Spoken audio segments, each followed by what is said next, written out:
दोस्तों, the public problems news में आपका स्वागत है।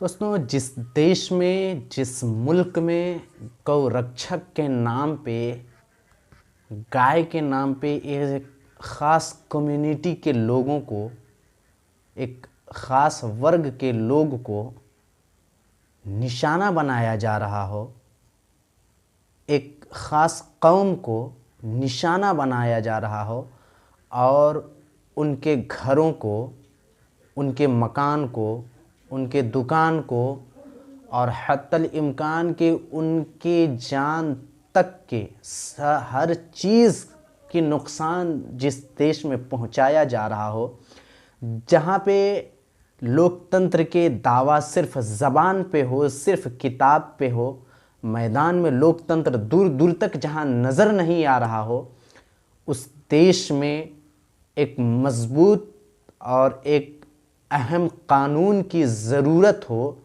जिस देश में एक मजबूत कानून बनने की ज़रूरत हो, वहाँ पे लोग इस मैदान में, इस खेल में दूर दूर तक सामने आने को नज़र नहीं आ रहे हैं। मैं बता दूं कि आज से कुछ दिन पहले हरियाणा में एक घटना होता है जहाँ पे गौरक्षक के नाम पे मौत की नींद सुला दिया जाता है, जहाँ पे उसे मार मार करके उसकी जान तक ले ली जाती है। इतना मारा जाता है कि उसकी जान चली जाती है। और इसी से रिलेटेड एक और घटना हुआ जो ट्रेन में हुआ, जो हमारे साथ ये बुज़ुर्ग को देख रहे हैं, इनके साथ जो ये घटना हुआ, ये ट्रेन में हुआ, ट्रेन में सफ़र के दौरान हुआ। ये इतना घिनौना हुआ कि जिससे पूरे लोग शर्मसार हो गए। ये गौ रक्षक के नाम पे ये इंसान नहीं बल्कि ये गुंडा है। ये सारे लोग गुंडागर्दी कर रहे हैं, जो गौ रक्षक के नाम पे जो आतंकी मचाए हुए हैं, जो लोगों को सरेआम जान से मार दिया जा रहा है, लोगों को सरेआम जान ले ली जा रही है। जहाँ पे लोग अमनो अमान की जहाँ पे दावा करते हो, वहाँ पे अमनो अमान दूर दूर तक जहाँ नज़र नहीं आ रही है, उस देश में एक मजबूत और एक अहम लीडर की और एक अहम कानून की ज़रूरत है। वहाँ पे लोग सिर्फ़ और सिर्फ एक दूसरे की मौत का तमाशा और नंगा नाच देख रहे हैं। यहाँ पे एक दूसरे का कोई मदद करने को तैयार नहीं है। यहाँ पे लोगों को किसी की जान जा रही है, इससे कोई फ़र्क नहीं पड़ने वाला है।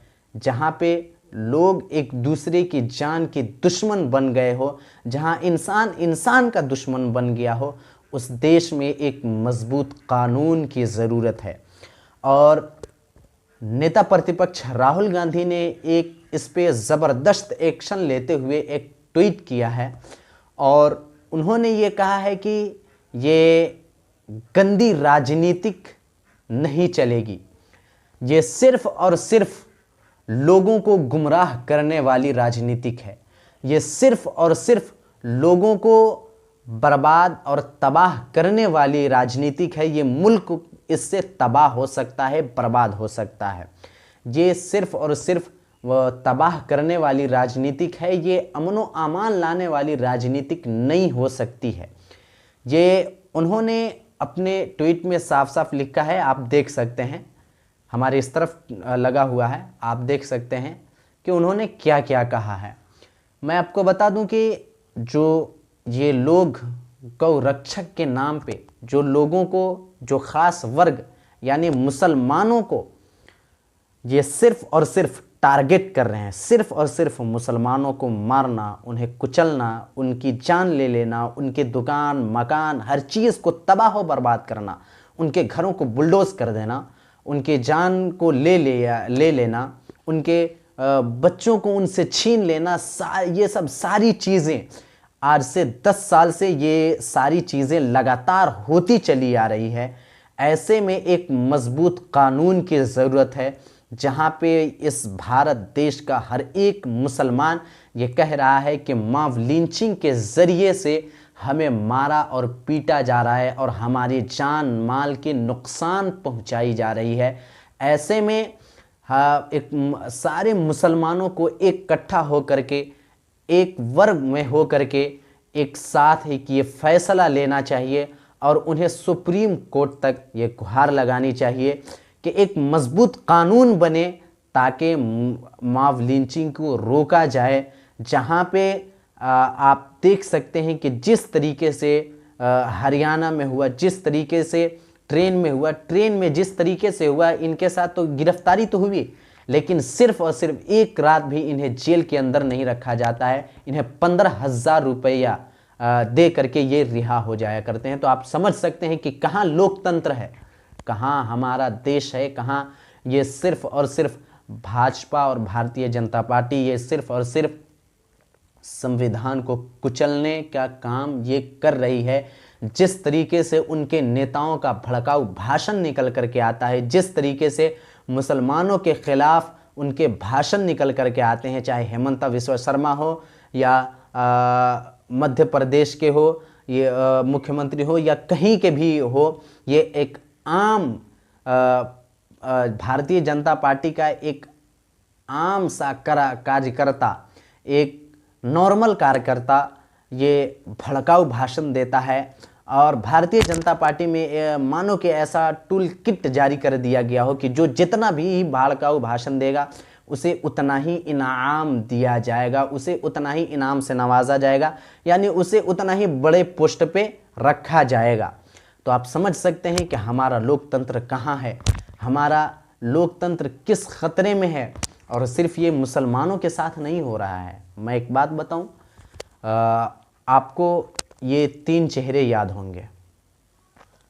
ये तीनों बलात्कारी हैं जो IIT BHU की छात्रा के साथ इन्होंने बलात्कार किया और बलात्कार करने के बाद इन्हें गिरफ्तारी होती है। लेकिन सबसे शॉकिंग या शर्मनाक बात यह है कि इनको रिहा कर दिया जाता है और रिहाई में बर्थडे पार्टी चलती है, जिस केक काटे जाते हैं वो अय्याशियाँ चल रही हैं। तो जो ये लोग सोच रहे हैं कि सिर्फ और सिर्फ मुसलमानों के साथ हो रहा है, तो ऐसा नहीं है। आज हमारी बारी तो कल आपकी बारी है, ये बात आप जान लीजिए। चाहे किसी भी कम्युनिटी का हो, ये सिर्फ मुसलमानों के साथ नहीं हो रहा है, ये हर उस इंसान के साथ हो रहा है जो भारतीय जनता पार्टी को जो सपोर्ट नहीं करता। ये चीज़ आप याद रख लीजिएगा।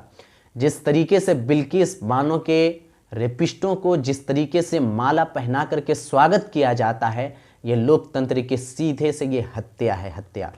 ये जिस तरीके से IIT BHU के छात्रा के साथ बलात्कारियों के रिहा कर दिया जाता है और ये केक काटते हैं और खुशियां मनाते हैं, ये सिर्फ और सिर्फ भारत की एक कमज़ोर कानून ये दर्शाता है। फिलहाल आज की वीडियो में बस इतना ही। देखते रहिए द पब्लिक प्रॉब्लम्स न्यूज़।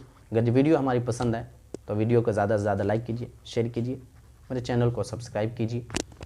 मिलता हूँ फिर अगली वीडियो के साथ, तब तक के लिए धन्यवाद।